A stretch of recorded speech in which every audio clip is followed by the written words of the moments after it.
this is it. I'm on my way na para bilhin yung mga gagamitin sa instructional materials. Oops, wait. Hi, I'm your future English teacher, Rodeline. So we are asked to conduct a demo teaching or catch-up Fridays in Barangay San Rafael National High School as a requirement for our finals. And this is what happened.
Sabi niya, gets?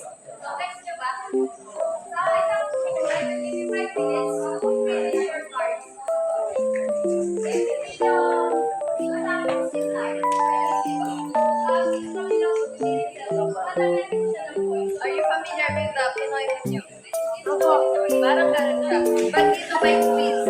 He can say the words na nakalagay dito na nakalista. And count them. Gets ba? Gets? Gets nyo? Kayo yung mamumula.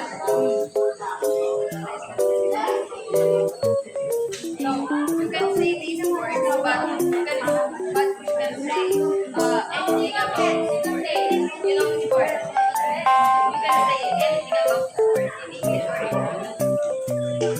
or in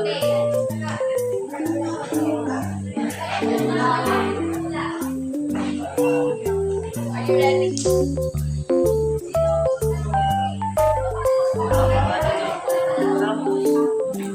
So, who wants to help your classmates?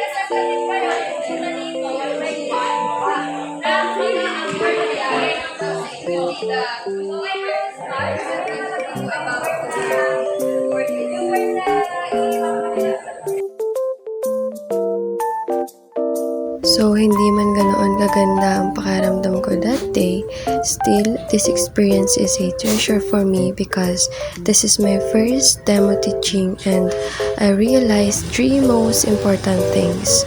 First is the lesson must be interesting 100% para smooth yung discussion. And your authority as the facilitator for the classroom management. And most importantly is your health. Physically, mentally, emotionally, and in all aspects, you must prepare yourself because everything starts within you. You'll never regret na nakilala mo itong mga batang ito kasi at the end of the day, pangingitiin at pangingitiin ka nila. this is the end of my video, and my journey as a future educator is to be continued. And I thank you, grade 7.